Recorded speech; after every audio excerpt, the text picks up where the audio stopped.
guys, Nick here with Taco Jeep Adventures, bringing you another install, kind of a review, I guess. There's a couple ways of doing this C4 OTF kit. I've been trying to watch those who have posted, and as well as C4's YouTube channel, but I'm going to show you guys some of the differences that I'm doing, just to give you another idea if you're considering this kit to clear oversized tires. So I've already kind of begun on this process, so I'm going to kind of just briefly walk through what you'll have to do to get to this step, some of the things you'll need to consider, and yeah, I've got all the parts laid out here. I'm going to orient you guys to so you can see what comes in this kit, how the kit comes, and what you need to do. So here's the kit, guys. These are the aluminum liners, very nicely made. So these are going to kind of go inside the wheel well here, right up, and then they're going to connect to these to go to the front, which I'll go over. We've got all these nice brackets here that utilize mostly factory mounting points, but you can see they've even put a D for the driver's side and P for the passenger side on the brackets. All this hardware comes laid out, or excuse me, it comes in this bag.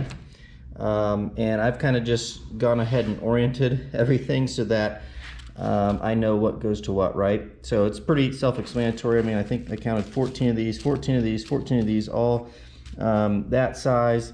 There's the 4 larger ones in here with 8 of the larger washers, 4 of these style nuts here, and then these remaining 4, and I'll get into the smaller stuff there, are all the same size, right? There's these 4 kind of smaller nuts. So I made sure that all these thread patterns were the same. They are. I'm assuming this spacer is going to go with this larger bolt. I forget which side in the video. I've watched C4 videos. I think this goes maybe on the driver, but I'll have to confirm that to mount one of these brackets. But nonetheless, 8 of these washers all fit that same size. Then kind of over here, these mount on the inside. I'll just show you here on the outside. They mount on the inside. Is their little logo, and these are 1/4 inch, right? So you've got 4 of these lock nuts, and 4 of these 1/4 inch bolts. So that's that. Here's the trim that comes with it. They mentioned in their video this is pre-cut. Mine's not pre-cut. I kind of just briefly put it along the edges that I know I'm going to need. I think it's going to be close. So I'm assuming there's going to be enough there. They're pretty good with any of their products. This I'm probably not going to use, but they've got pre-cut stickers or vinyl or whatever to go on. Excuse the mess, guys. I am totally not organized at the moment. These are going to lay on your fender flares to cut. So they've got templates, which is really nice. I've pulled these off because I had to fix some broken stuff. I'm going to trim these, put new 3M on, and then to show you over here, I just did new headlights. So I just pulled all this stuff off. They don't show that step in their video. They kind of just cut right through the flare and then cut the metal and paint, so forth. I went ahead and pulled all this off. I've got all the factory blue and orange clips that go back in there. I'm going to replace all those because a lot of those broke. I'm going to get all this old 3M off, put some new 3M on. Yeah, and then put my flares back on, right? So I've already cut the metal, as you can see here. So I started to cut it here, and I went all the way down. I kind of just put a single piece of painter's tape and eyeballed it and stepped back and kind of looked how I wanted it, but still how they recommend kind of coming down right next to this bolt. I did the same. I still got to hammer all this, so I've got the passenger side jacked up right now. That's probably why the truck may look like it's leaning in the video, but nonetheless, I'm going to hammer all this back. I'm going to paint. One thing to note, guys, when I was running 34s, I hammered my pinch weld towards the outside of the vehicle, and then I used self-tapping screws to hold my liner in, and I cut off the excess. In C4's video, they actually hammer the pinch weld inward, so I think a little too late for me to do anything. I'm going to continue to hammer this in. Unfortunately, I am going to lose some clearance here. So, and you can see there on the firewall where it rubs. I'm going to try and hammer some of that back to give myself some more clearance. But nonetheless, this is still going to help a lot. But yeah, unfortunately, you bend metal one way, you're going to start to weaken the integrity of it. So I'm not going to bend it back the other way and potentially snap it or open the gap. I've seen some folks cut that off, but that to me does seem structural. and that how they're mating these two pieces together is with that. So I'm not going to cut that off. I'm just going to hammer it back, prep everything, paint it before putting the liners in, so that I can kind of, you know, make this look clean, because a lot of that's going to be exposed now with the new liner. So that's a quick intro, guys. Again, I've already cut all this, and then I sanded outside and inside to get that nice and smooth. I'm going to prep it for paint, right? And then when I get my fender flare on here, I'm going to eyeball it and see how I want to trim all that out. In fact, I may do some of that trimming prior to putting it on, but nonetheless, I want to kind of keep, the reason why I'm not going with the template provided is I really want it to look similar to the rear, right? So the rear has the bigger portion towards the rear of the vehicle, and then it kind of thins towards going to the front. Well, on the front side, I'm going to keep the thicker part of the flare there, and then I'll probably start taking it down right around here as it goes to bend into the curve, similar to back there, and that way it'll flow and it'll give me the clearance I want, and I think it'll kind of match the rear. All right, guys, a little update for you here. I have hammered all this back, as you can see, and I've kind of grinded it down a little bit to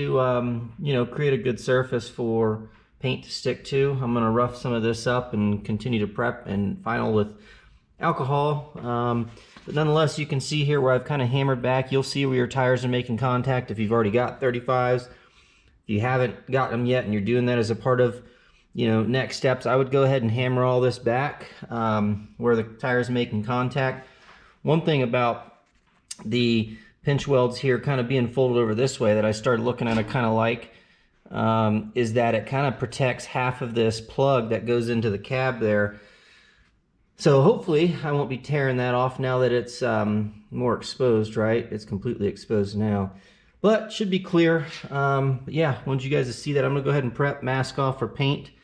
For grinding, I would highly encourage, if you don't have one, get one of these. These things are awesome. I use that. I mean, they make different grits, but use that to sand all along the edge here, right? To smooth that out, as well as to get all that whatever they're using to put on here from factory off. And then I just use my little Dremel with a like a wire wheel to kind of knock off some of the, you know, smaller spots I couldn't really get to with the other one. But yeah, we're all laid out real quick to show you here. There was just enough trim, so they measure it, and you'll get just enough to do all this. There's these two pieces that connect these to the front of the vehicle.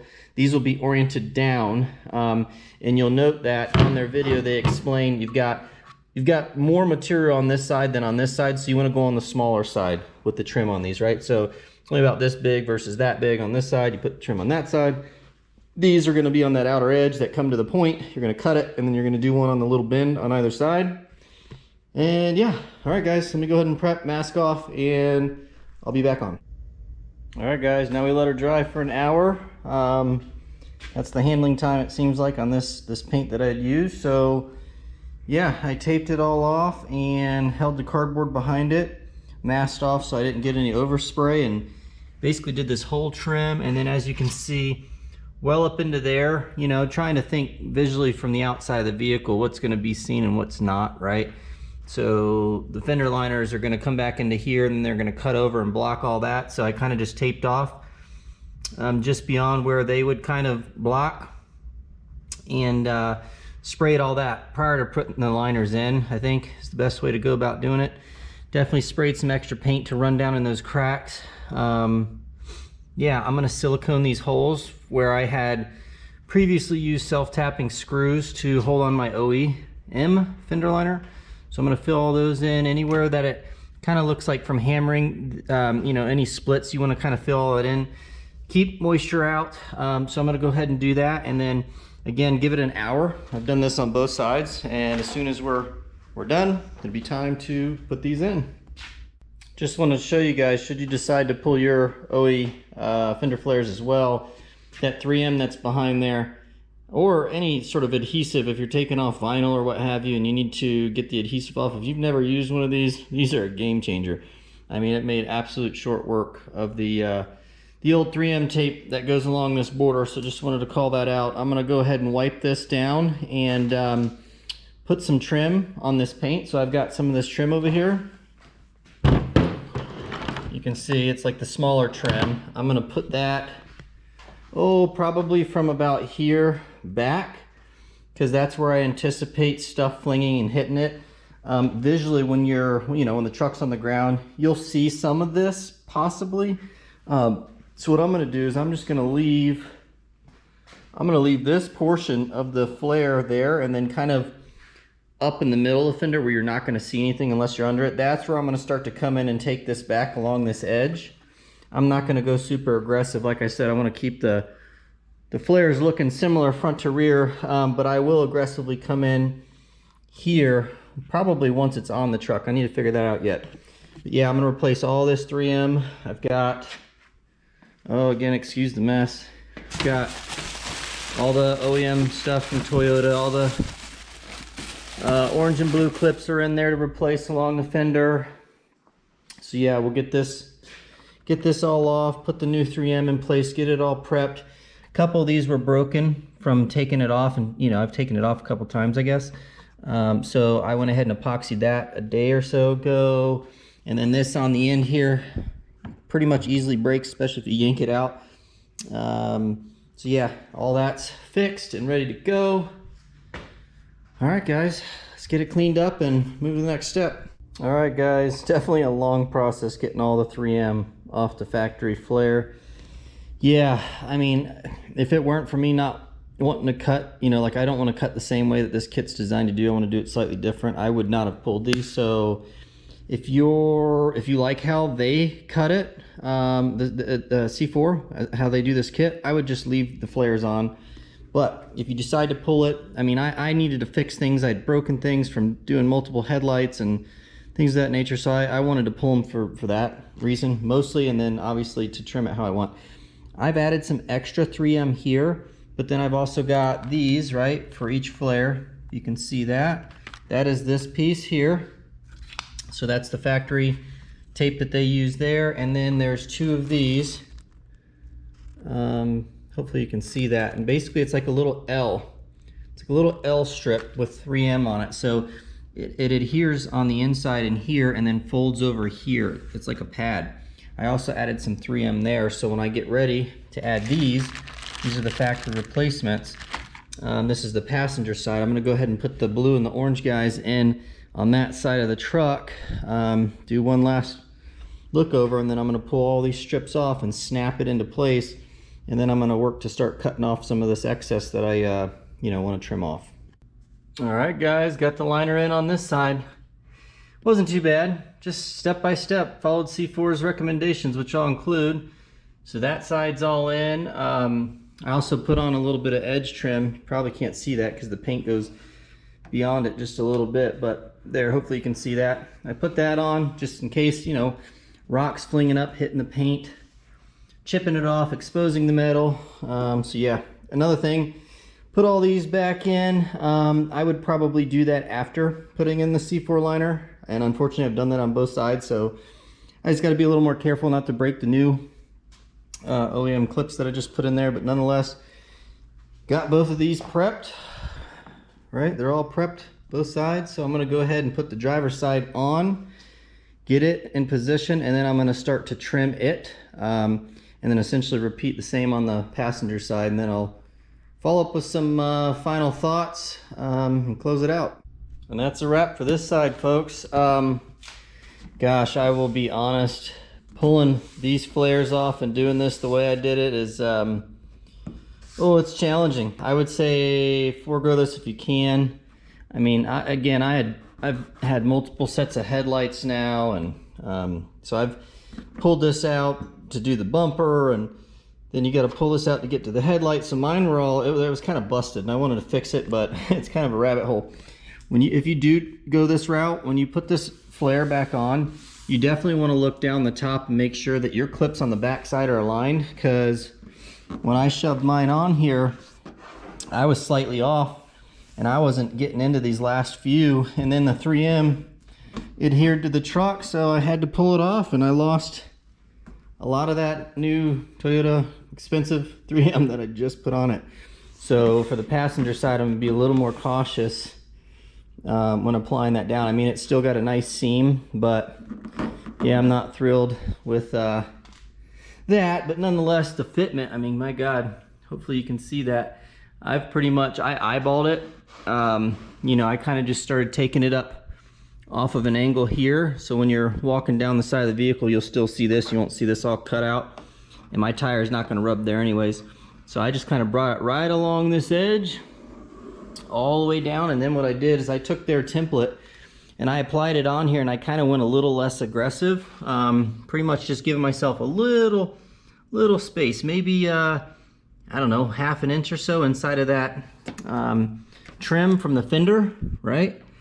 From the metal fender. So I'm just inside of that, and then like down here, and then I get a little bit wider. As you can see, I kind of follow this little curvature here, and I just came off of it right here, and just real easy, took a little off and then took a little more until I kind of stepped back and got to the point where I felt it was pretty good. Now, one thing this does do is it blocks the fender liner a little bit, so you're not going to see as much of that from the exterior of the vehicle. If that's your thing, I'm not as concerned. But keeping all this blocks a lot of that metal that would otherwise be exposed from the exterior. So yeah, that's what I decided to match it up to the rear as well. So hopefully that picked it up well for you guys. I'm going to go ahead and get the other side done, get this all cleaned up, get the tires on, and then show you the clearance we're working with. All right, guys, we are done. We've got the full install. I've gone out and tested these, so wanted to show you. Sorry for them being so dirty, and the chuck's on right now. Hopefully you can hear me okay, but the liners came out exceptional. Really well done. This is a very well thought out kit, which I'm not surprised, having multiple C4 products now. Install overall, I think if you follow the way they did it, it is not too bad, especially if you're okay with cutting, right? If you've done basic sheet metal type work, this will be a breeze. Just follow what they do, and this is a very straightforward kit. It did come in handy having my wife's hand when you got to kind of going through the engine bay to utilize some of those factory placements where there's holes in the body of the truck. So that did come in handy, having another pair of hands. It could probably be done. You could hug your fender, but I would definitely recommend another pair of hands. But yeah, just wanted to wrap that up for you guys so that you could see fitment, clearance. As you can see here, I kind of started taking it up right here, which you can't see, but because when you're walking down the vehicle, I still wanted this to be a secure point, right, to keep this a little more solid, but visually it's not cut, right? So kind of where this goes in here, I'm gonna actually come up a little higher through there to get a little more clearance. But we went off-roading this past weekend, and my God, it's so nice to be able to wheel, not be rubbing 24/7 anymore. I mean, significant. And I didn't go quite as aggressive, I guess. I mean, maybe that's about where they go a little more aggressive, I feel like, in their cut. But overall, I guess no, because on the bottom it's pretty close to the trim there. But I like how it looks, and what a difference off-roading. I mean, this last weekend was phenomenal. So there's that side. Not going to be much difference. A little less dirt, so maybe you can see it better. But there it is, guys. Very happy with it. Shout out to C4. You guys continue to innovate and make awesome products, and I'm thrilled with it. So hopefully that helps in any determination for you guys should you be considering doing this. If you're running 35s on a Tacoma, this is kind of a must-do mod if you don't want to rub. You know, a lot of people are running SPC uppers. I've got icons here, which are fixed, right? So the adjustment is already built into the upper control arm. SPCs, you can get a little bit more caster, right? So that wheel is brought a little more forward, away from the cab. But I'm really happy with how the truck drives now. I didn't want to pull the wheels forward and affect drivability, which it would a little bit. And I'm happy with these. This is a really strong upper, so you know, keep that in mind if you're running 35s. There's more things that go into fitting these tires than just cutting it. But man, that was the most bang for the buck, I'd say, as far as fitting these tires, because you know, factory bumper, and I'm getting a little off tangent here, you know, people can do Viper cuts. You can cut the factory bumper in a way that still looks good but allows you to not rub up front, we'll say, or mostly. But until you start messing with that cab side of these trucks, fitting 35s is a significant challenge. So yeah, hopefully this was a helpful video. If you guys have any questions, comments, whatever, feel free to drop them down below. Be sure to get you some answers, and then as always, if this was helpful, I'd appreciate some love. All right guys, until next time, take care.